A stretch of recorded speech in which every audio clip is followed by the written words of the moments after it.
The text message from my sister lit up my phone screen like a bomb waiting to detonate. OMG, I totally crashed Mum and Dad's car, but don't worry, I'm fine. Just a few scratches on me and the BMW LOL. My name is Ainsley, and I'm the responsible daughter. The one who bought that BMW 6 months ago because our parents' old Honda was embarrassing them at church. The one who's been paying their mortgage since Dad's business went under. The one who skipped her own dreams of grad school to support everyone else's. Did you see Paisley's text? Mom's call came exactly 3 minutes later. You'll help take care of this, right, sweetie? You know your sister's still recovering from her spa weekend. I gripped my phone tighter, stomach churning. What exactly happened? Oh, she was just a little distracted. These things happen. But the car...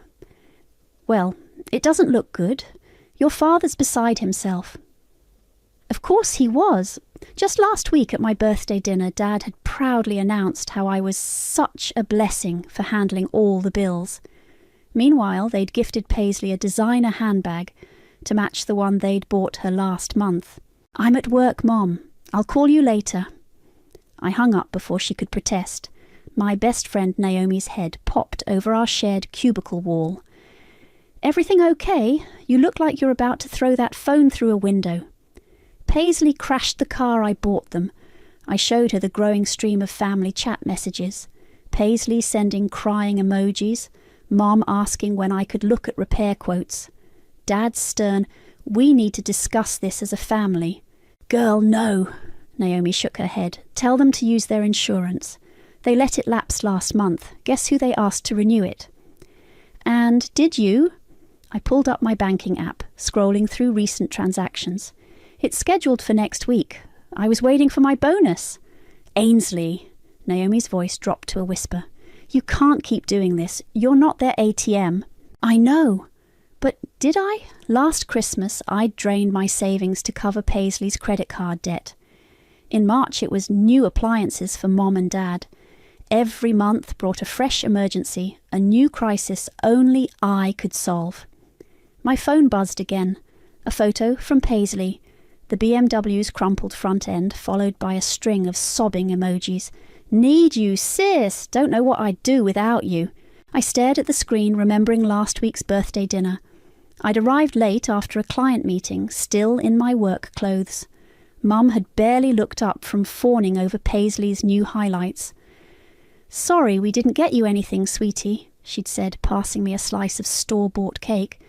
But you understand, right? Paisley needed that bag for her Instagram. I'd nodded, swallowed my pride along with the dry cake, just like I always did. Earth to Ainsley, Naomi snapped her fingers. Your sister's calling. I declined the call. Opened my bottom drawer instead, pulling out a worn leather notebook. What's that? Something I started 6 months ago. I flipped it open, revealing neat columns of dates and dollar amounts. Every loan, every gift, every guilt trip. I've been keeping track. Naomi's eyes widened. That's a lot of money. Yeah. I added today's date, drew a thick line underneath. And I think I'm done. My phone lit up again, a group text from Mum. Family meeting tonight. Ainsley, we need to discuss your sister's future. She's very fragile right now. Naomi read over my shoulder. Please tell me you're not going. I thought about my notebook, about the promotion I'd turned down because it would mean less time for family obligations. About Barrett, the guy I'd been dating until Paisley's latest crisis demanded all my attention. Oh, I'm going. I tucked the notebook into my bag. But this time, I'm bringing receipts. What are you planning? I smiled, feeling something shift inside me, like a door finally closing or maybe opening. Let's just say I'm done being the family ATM. They want a meeting? Fine, but they're not going to like what I have to say. My phone buzzed one last time. Paisley again. Found the perfect replacement car. Can't wait to show you tonight. You're the best sister ever. I turned my phone face down, opened my laptop and started typing. If they wanted to talk numbers, I had 28 years' worth ready to go. Naomi watched me with growing concern. You okay?" "No," I admitted, "but I will be." I knew something was wrong the moment I walked into my parents' house. The living room lights were dimmed and everyone was already seated. Mom, Dad, and Paisley arranged in a perfect semicircle like a firing squad. "Honey, sit down." Mom patted the empty armchair facing them. "We've been waiting." I remained standing. "I have an early meeting tomorrow. Can we make this quick? This is important, Ainsley." Dad's voice carried that familiar stern tone, the one that used to make me snap to attention. "Your sister needs you." Paisley sniffled right on cue, dabbing at her eyes with a monogrammed handkerchief I'm pretty sure I'd paid for. "I just feel so awful about everything. Show her, Jack," Mom urged. Dad pulled out a thick manila envelope. "These are the repair estimates for the BMW, nearly 30,000 in damage." He spread the papers across the coffee table. "And that's not counting Paisley's medical bills." "Medical bills?" I looked at my sister, who hadn't shown a single scratch at dinner 2 nights ago. "Whiplash," she whispered dramatically. "The doctor says I need extensive therapy and maybe a massage chair for home treatment." "We've been looking at options," Mum jumped in, producing a glossy car brochure. "Since the BMW is probably totaled and Paisley needs something safe and reliable." I picked up the brochure. A brand new Mercedes gleamed on the cover. "You can't be serious." "Now, Ainsley," Dad's voice hardened. "Family takes care of family. You've always understood that." "Have I?" I pulled out my phone, opened my banking app. "Let's talk about family then. Should we start with the mortgage payments or Paisley's 3 maxed out credit cards?" "That's different," Paisley shot up. "You're just jealous because..." "Because what?" I cut her off. "Because I work 60 hours a week while you post Instagram stories. Because I haven't taken a vacation in 3 years, but you needed first-class tickets to Cabo." "Don't speak to your sister that way," Mom snapped. "She's been through a trauma. A trauma she caused by texting while driving, in a car I bought, that she wasn't insured to drive." Dad stood up, towering over me. "We raised you better than this selfishness." "Did you?" I pulled out my notebook. "Let's review exactly how you raised us." "Put that away." Mom's voice shook. "This isn't about the past. Actually, it is." I flipped through pages of transactions. "Every guilt trip, every manipulation, every time you chose her over me, it's all here." Paisley lunged for the notebook. I stepped back, watching her stumble. "Careful of your whiplash," I said dryly. "You're horrible." She burst into tears. "Mom, Dad, make her help me." "Of course we will, sweetie." Mom rushed to comfort her. "Ainsley's just tired from work. She'll come around." "No." The word felt strange in my mouth, foreign but freeing. "I won't." "What did you say?" Dad's face reddened. "I said no. No to the car. No to the medical bills. No to all of it." "You can't do this to me," Paisley shrieked. "I already told everyone about the Mercedes." "Of course you did." I headed for the door. But that's not my problem anymore." "If you walk out that door," Dad called after me, "don't bother coming back." I turned, met his gaze. "Is that supposed to be a threat? You've been taking from me for years. What exactly would I be losing?" "Your family!" Mom cried. "We're your family." "No." I clutched my notebook tighter. "You're my burden, and I'm done carrying it." Paisley's voice followed me down the hallway. "You'll regret this. You're nothing without us." I stepped outside, inhaled deeply. My phone buzzed. Naomi checking in. "How'd it go?" They showed their true colours. I started my car, watched the porch light flicker behind me. "You free for coffee? I could use a friend right now." "Already at our spot. Got your favourite waiting." I pulled away from the curb, ignoring the growing stream of texts lighting up my phone. Mum's guilt trips, Dad's threats, Paisley's accusations. For the first time in years, none of it touched me. Another text came through, this one from Layla, Paisley's best friend. "Just heard what happened. For what it's worth, P's been bragging about test driving luxury cars all week. Said you'd never say no to her. Thought you should know." I wasn't surprised, just tired. So tired of being the responsible one, the reliable one, the one they all took for granted. But not anymore.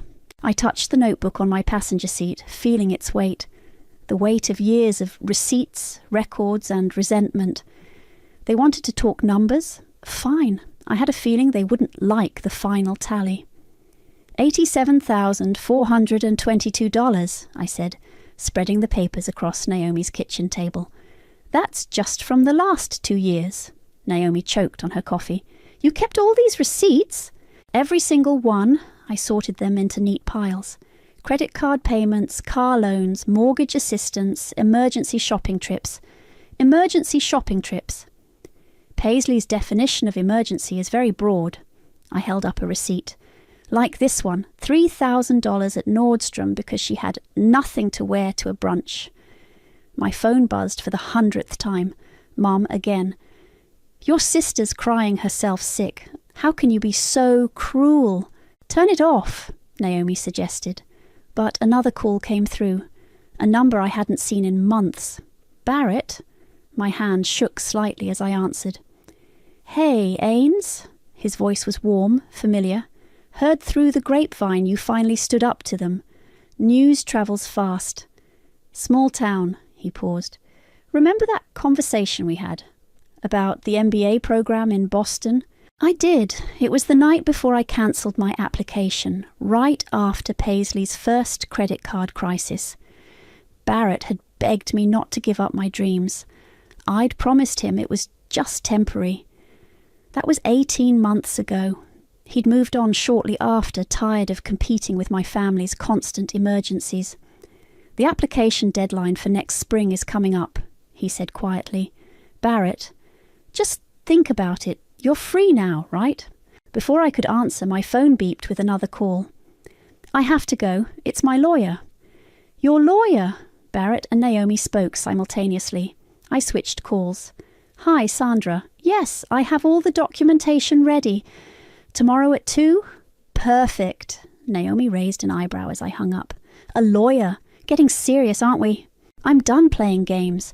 I pulled up my email, showing her the draft I'd been working on. This is a formal notice severing all financial ties.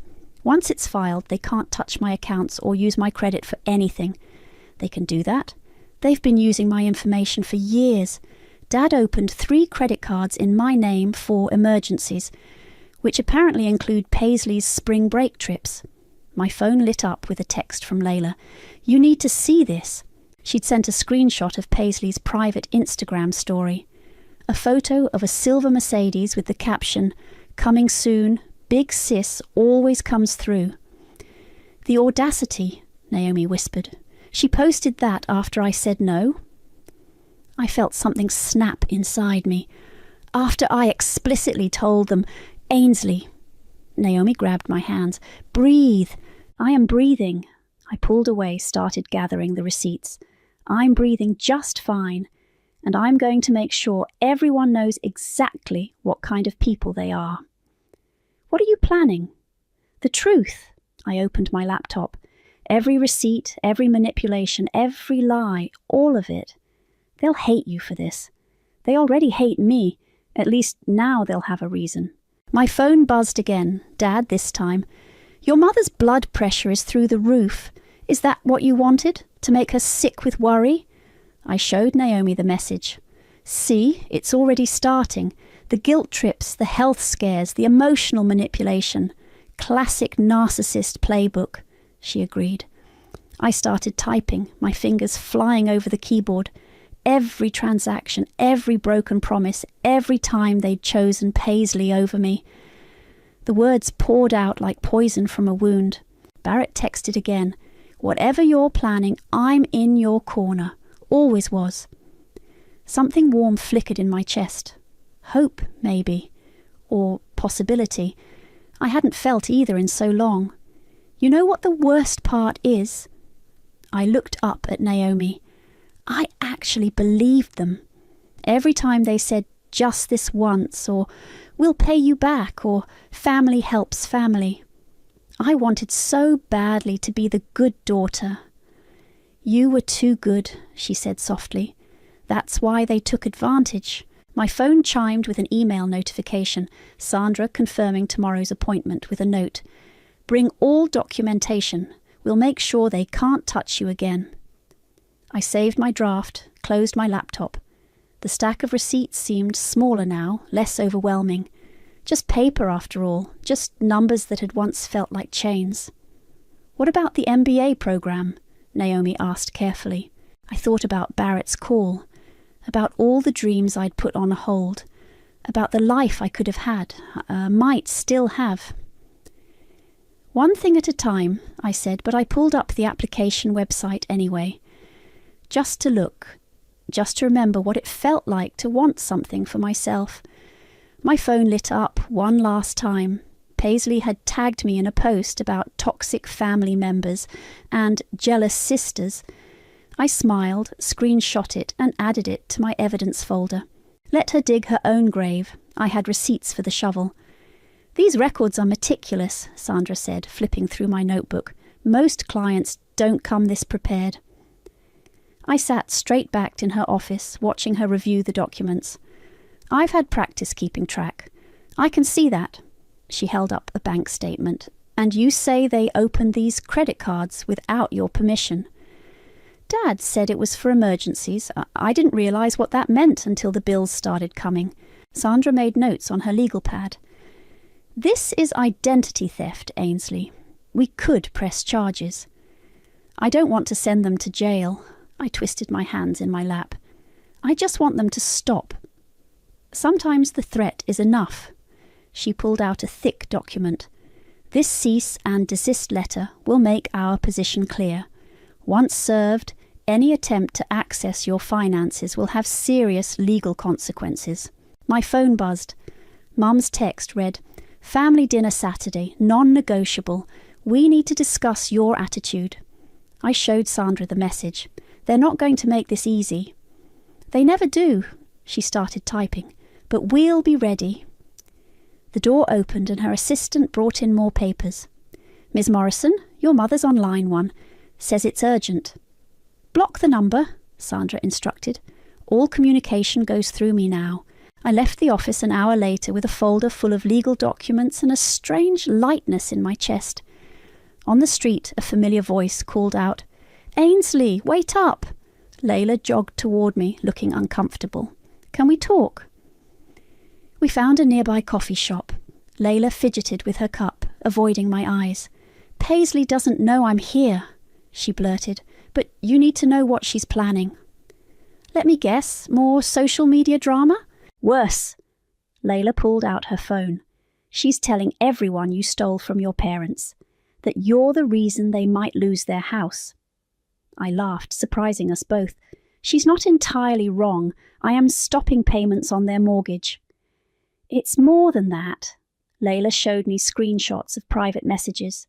She's contacted your work, your clients. She's trying to ruin you. Of course she is. I took a sip of coffee. That's what narcissists do when they lose control. I never realised. Layla looked down. I always thought you were just the mean older sister, the way Paisley told it. That's how manipulation works. I pulled out my own phone, showed her the records. Want to see the real story? An hour later, Layla sat back, stunned. Holy shit, the car, the credit cards, the mortgage. How did you survive this? By keeping records, I gathered my papers, and now by ending it. My phone lit up, Barrett again. Heard about Saturday's dinner. You're not going alone, right? Before I could respond, another text came through.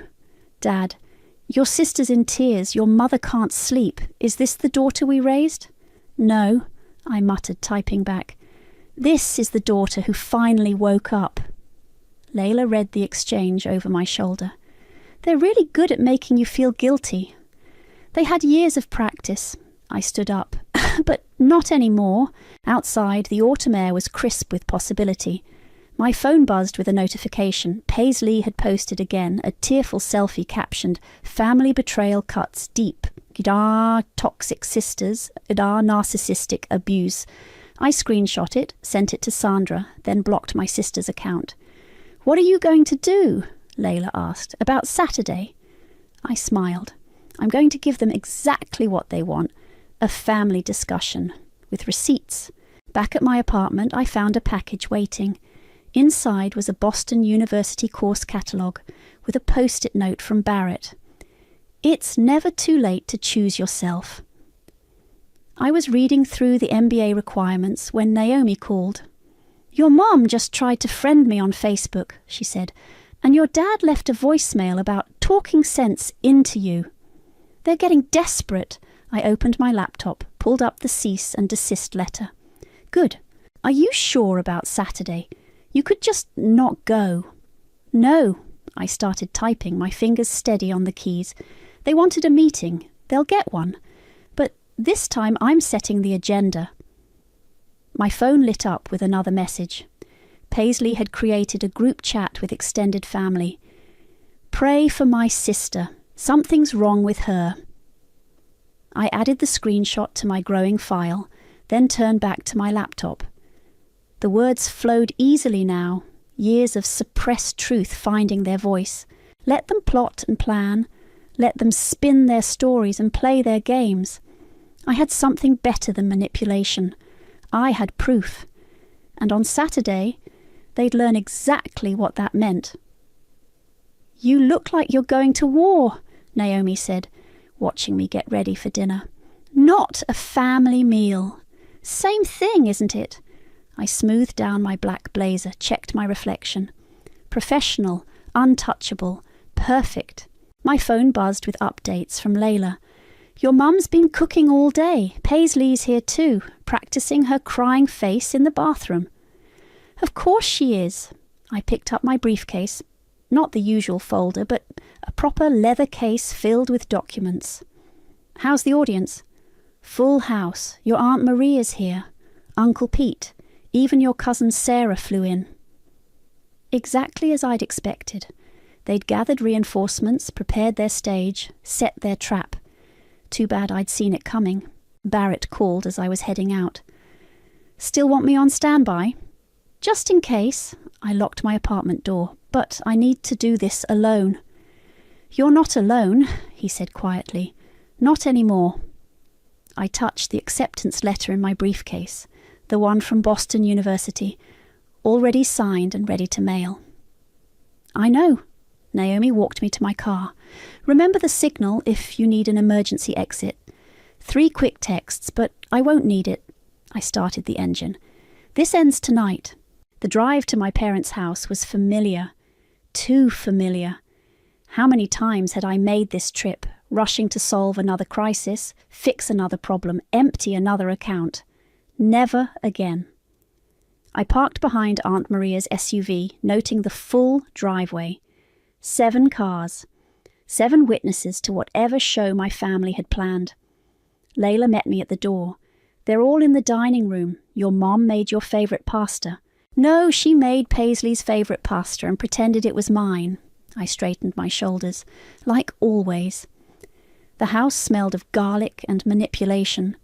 Voices drifted from the dining room. Paisley's dramatic sniffles, Mum's concerned murmurs, Dad's controlled anger. There she is, Aunt Maria called as I entered. We've been so worried about you, dear. I took in the scene. They'd arranged the seating perfectly, Paisley at the head of the table looking fragile in an oversized sweater. Mom and Dad flanking her like guards. The relatives spread out strategically, ready to pile on. Ainsley, Dad's voice carried that familiar warning tone. Sit down, we need to talk. Yes, I set my briefcase on the table. We do. Sweetie, Mom reached for my hand. I stepped back. We're all here because we love you. We're worried about your behaviour. My behaviour? I smiled. Let's talk about behaviour. Don't start, Paisley whimpered. I can't take any more of your cruelty. I opened my briefcase, removed the first document. Interesting choice of words. Let's discuss cruelty. Now listen here, Uncle Pete started, but I cut him off. No, you listen. I placed the paper in front of him.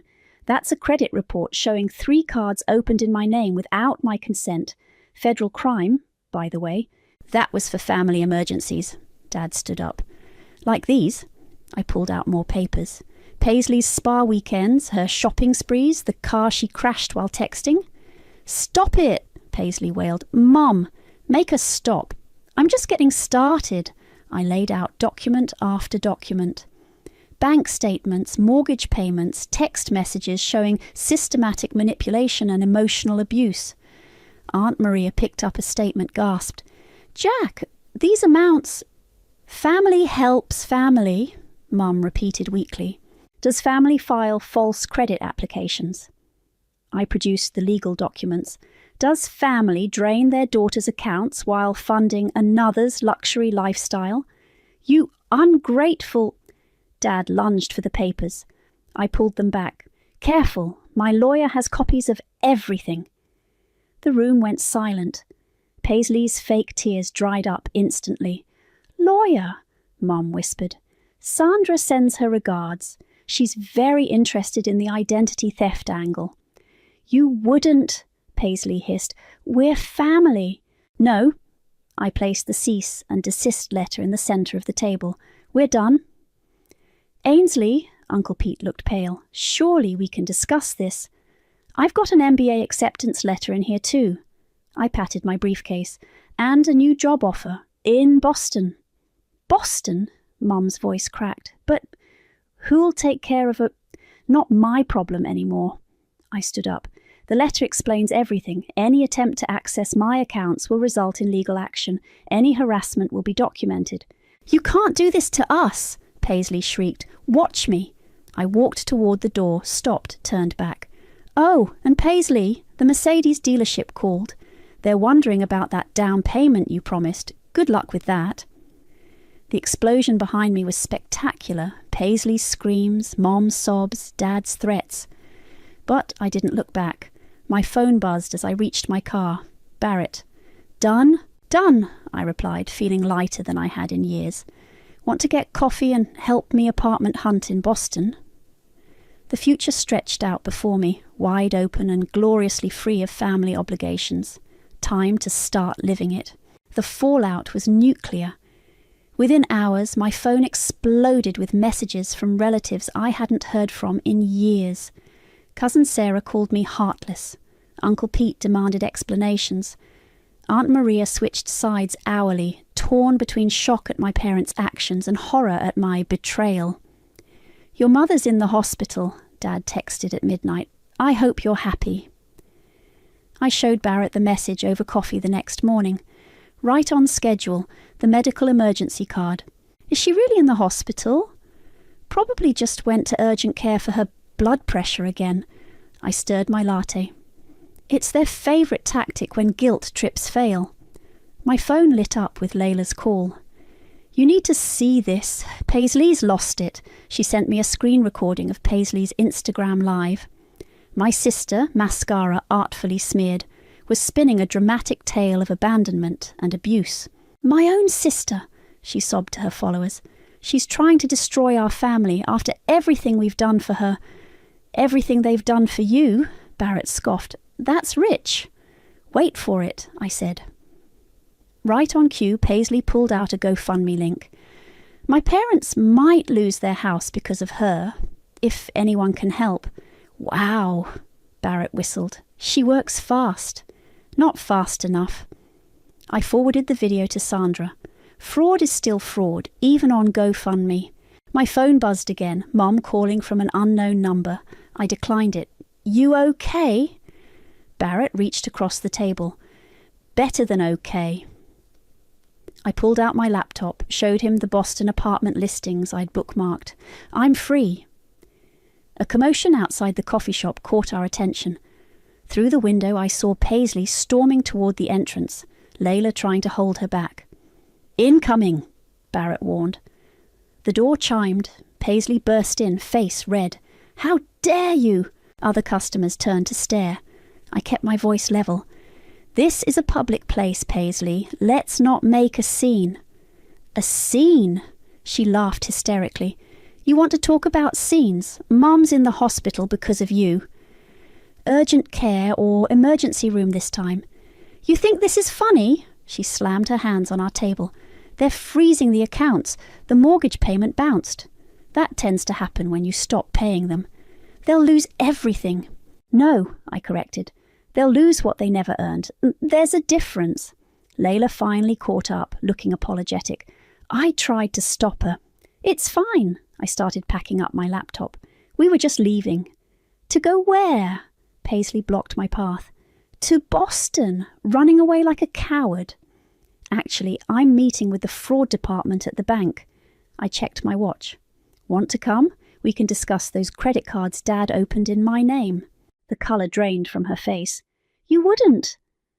Try me.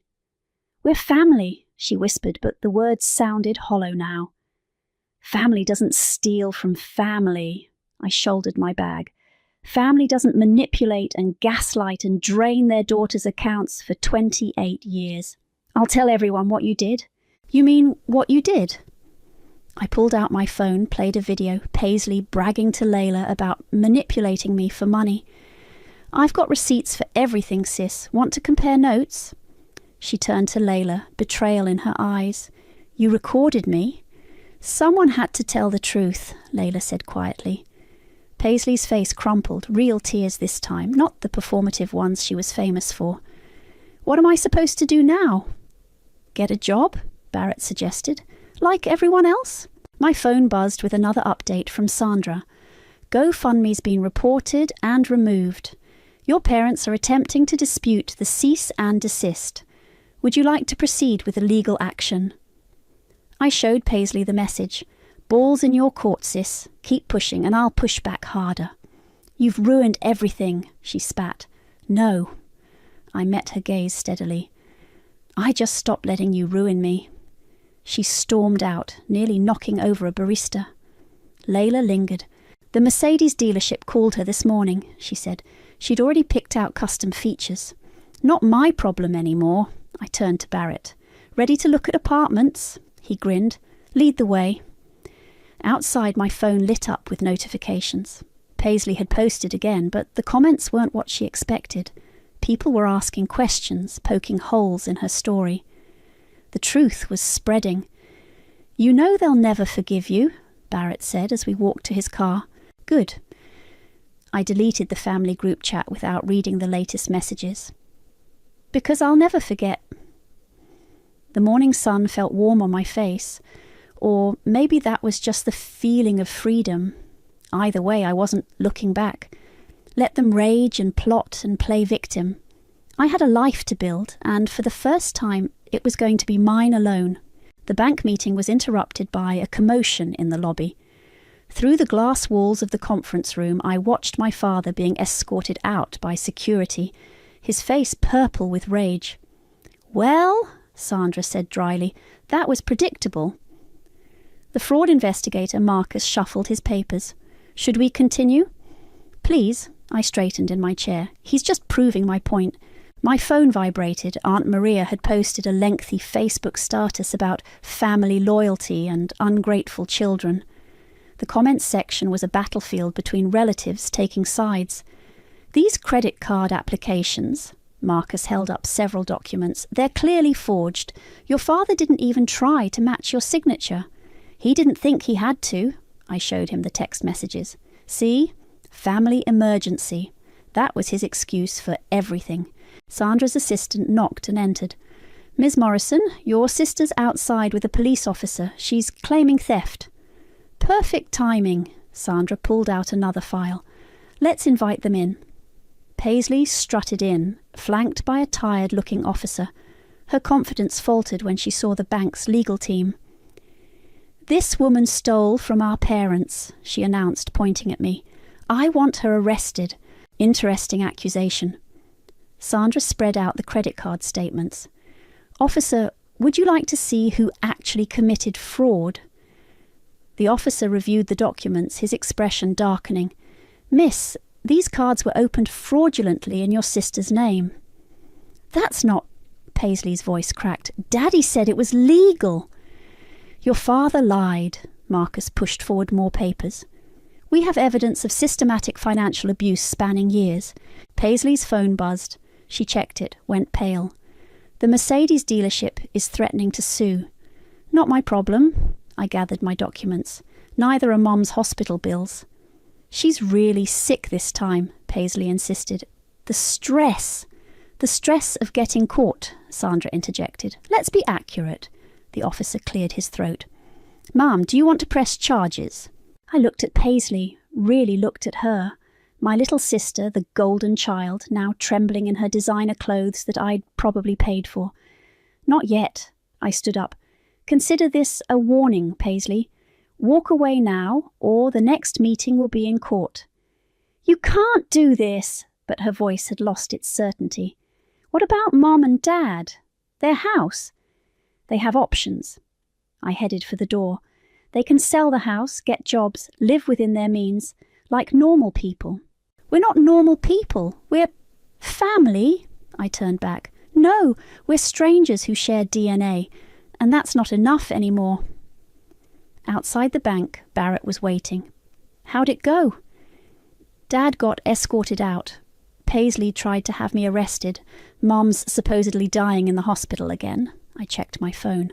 Oh, and Aunt Maria's calling me Satan on Facebook. So, better than expected? Actually, yes. I showed him the email from Boston University. My deposit's been accepted. Classes start in January.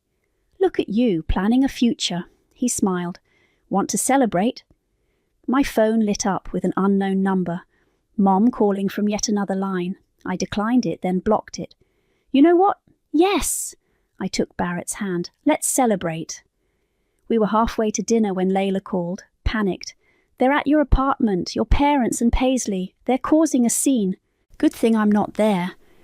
I'd seen this coming, moved my important documents to a safety deposit box days ago. Are the police involved? Your neighbour called them. Paisley's screaming about family betrayal. Your mum's having another episode. Record everything, I instructed. Sandra will need it. Barrett squeezed my hand. You're handling this really well. I've had years of practice. I turned off my phone. And now I'm done practicing. Over dinner, we planned my move to Boston. New apartment, new city, new life. No more emergency calls, no more guilt trips, no more draining my accounts to fund someone else's dreams. They'll try to follow you, Barrett warned. Let them try. I sipped my wine. I've got restraining orders ready to file. My backup phone, the one only Sandra and Naomi had the number to, buzzed with an update. The police had cleared my apartment. Dad was cited for disturbing the peace. Mom's episode miraculously resolved once the ambulance arrived.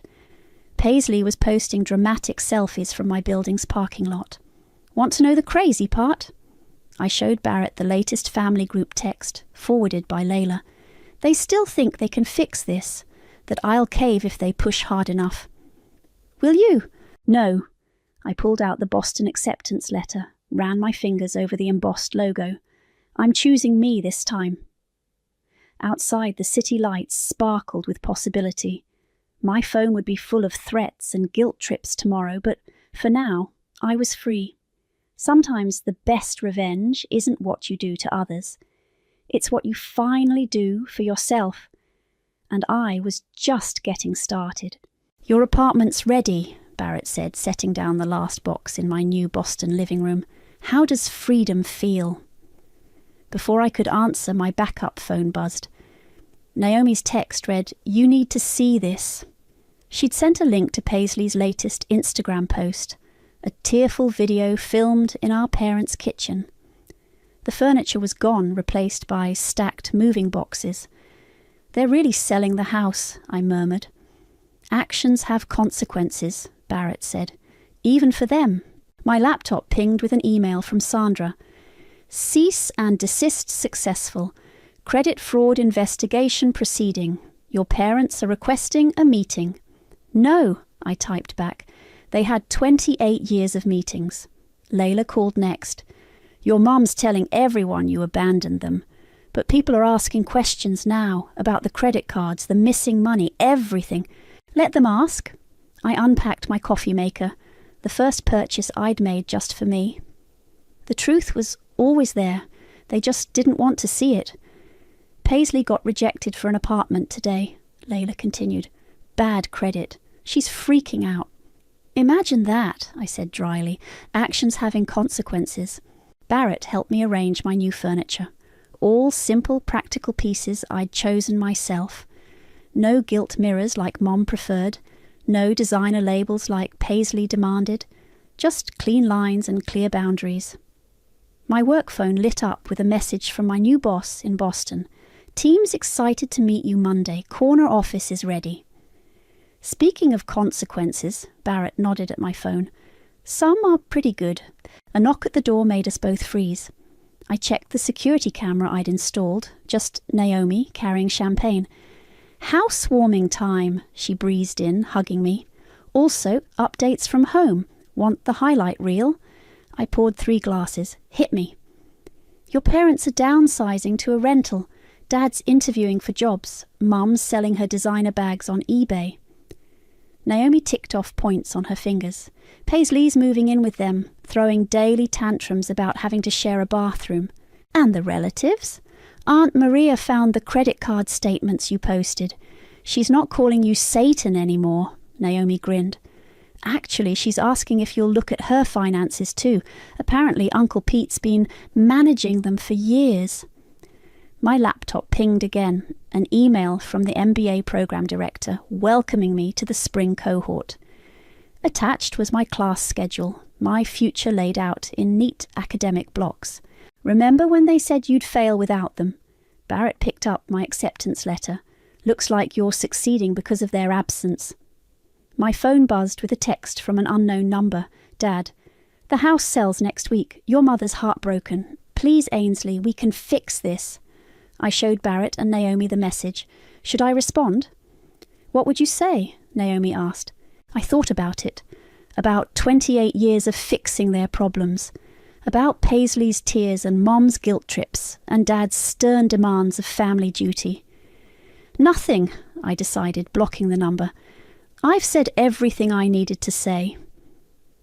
To us you haven't, Barrett pointed out. How are you really feeling? I looked around my new apartment, my space, my choices, my life. Lighter, I said finally. Like I can breathe. Naomi raised her glass. To breathing. To consequences, Barrett added. To me, I said, and meant it. My backup phone chimed one last time, Layla sending another update. Paisley had posted again, but the comments weren't sympathetic anymore. People were sharing similar stories of family financial abuse, of breaking free, of choosing themselves. You started something, Naomi noted. A conversation. Good. I closed my laptop, silencing the last echoes of my old life. Maybe someone else will read it and realise they're not alone, that they can escape too. Barrett pulled me close. Ready for your fresh start? Through the window, Boston's skyline glittered with possibility. My new job waited. My classes would begin. My life, my real life, was finally starting. Actually, I said, I think I started fresh the moment I stopped letting them drain me dry. Naomi topped off our glasses. To fresh starts, then. To freedom, Barrett added. I looked at my phone one last time, at the blocked numbers and ignored messages and severed connections, at the price of freedom and the weight of chains finally broken. To truth, I said, and turned off my phone. Outside, the city hummed with energy. Inside, my apartment slowly came together, each piece chosen by me, for me. No guilt, no manipulation, no false obligations. Just peace. And really, that was the best revenge of all.